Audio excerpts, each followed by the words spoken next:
Bueno, chicos, bienvenidos. Entonces vamos con el tema de la verdad. Y lo primero que tendremos que entrar a analizar es que para algunos existe un debate muy fuerte si hay una verdad absoluta. Eso quiere decir que es inmutable, que es eterna, que no puede ser cuestionada, que nunca va a ser eh, destruida, que para muchos es Dios, o si las verdades son contextuales o circunstanciales. En el campo de las religiones se habla de que Dios es la verdad absoluta, pero pues ahí hay también que interpretarlo porque estamos hablando de una persona y no de un contenido como tal, digamos, de fundamentos o de doctrinas o de enseñanza o de otras cosas. Pero lo que sí quiero que empecemos a mirar, chicos, es que en nuestra vida, en nuestro contexto, en el mundo, ¿cierto? Lo que tenemos son verdades que son circunstanciales o contextuales. Esto fue estudiado por el señor Thomas Kuhn, que es el padre de el estudio del avance de la ciencia o de los paradigmas. Y entonces lo que Thomas Kuhn dice es que hay un fenómeno, es decir, un suceso, que capta la atención de la gente y la gente entra a estudiar ese fenómeno. Y resulta que empieza a generar una serie de interpretaciones y a construir una serie de hipótesis, de teorías, de leyes, de fórmulas, de normas que expliquen el fenómeno. Cuando hay un grupo de personas, por ejemplo, la sociedad o los especialistas de un campo o los científicos o las mesas ya de especialistas tremendas que hay en las distintas especializaciones de medicina o de física o de química o en fin, llegan a un consenso, entonces esa verdad se construye porque ya no es la interpretación de un sujeto, interpretación subjetiva, sino que pasa a ser compartida, ¿cierto? Por especialistas y por ende pasa a convertirse en algo objetivo y se construye entonces un paradigma. Y esas explicaciones, normas, leyes, etcétera, son consideradas verdaderas.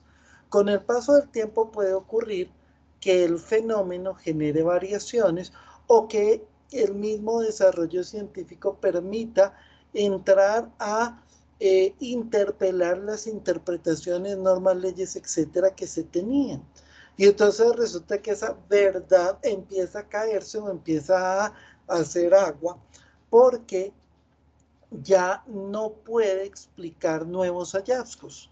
Y entonces es cuando se ve la necesidad de construir nuevas hipótesis, teorías, normas, leyes, etcétera, que entran a estudiarse, probarse, etcétera, etcétera, hasta que nuevamente existe un consenso para decir, no, esta nueva explicación supera la anterior y estas son las nuevas leyes o esta es la nueva teoría o esta es la nueva interpretación que se consolida como una nueva verdad.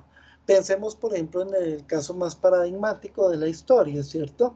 Antiguamente se decía, la Tierra es el centro y todo el mundo lo señalaba y el que decía que no, pero no lo podía probar, pues era tachado de loco, hasta que llega Galileo y con todo el desarrollo que tenía logra empezar a cuestionar el paradigma, ¿cierto? Y empieza a mostrar que realmente el Sol era el centro. Y entonces se da un cambio radical de paradigma. Y ya después con el avance de la ciencia empieza a decirse, pero espérese porque no hay un único sistema solar, sino que hay muchos sistemas como el nuestro y entonces se empieza a expandir toda la interpretación. Lo mismo pasa con las leyes de la física, lo mismo pasa en todas las ciencias y disciplinas. Entonces miren cómo un fenómeno trata de ser explicado, se llega a un consenso que se considera verdad y constituye un paradigma, pero posteriormente ese paradigma ya no alcanza a explicar todo el suceso o el fenómeno, y entonces se ve la necesidad de replantearlo y surge una nueva hipótesis, etcétera, etcétera, hasta que hay un nuevo consenso y eso constituye una nueva verdad o un nuevo paradigma. Así avanza la ciencia y así avanzan las disciplinas también humanas, incluso teológicas.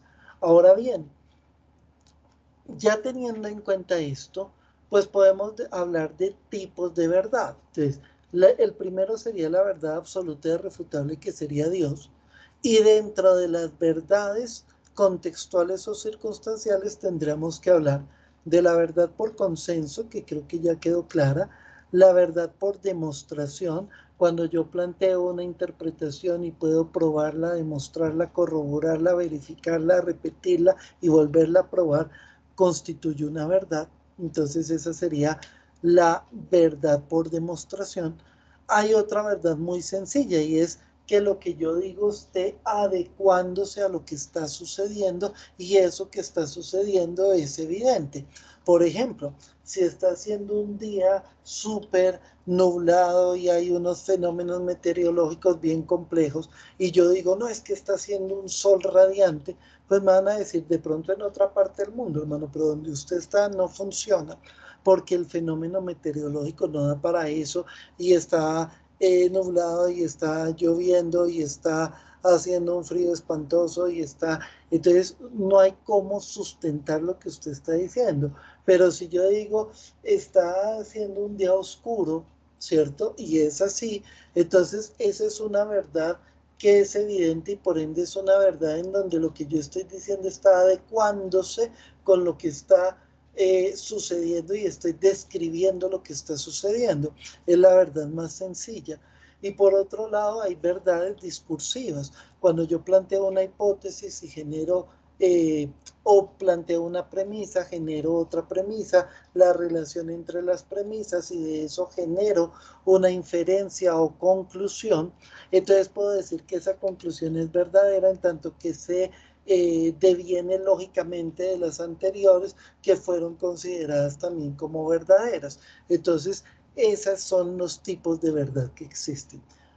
Estén atentos, vamos con el siguiente video en donde ya vamos a hablar de otra variante de la inteligencia racional que es la fundamental para el campo de la ética. Entonces no se pierdan, bienvenidos.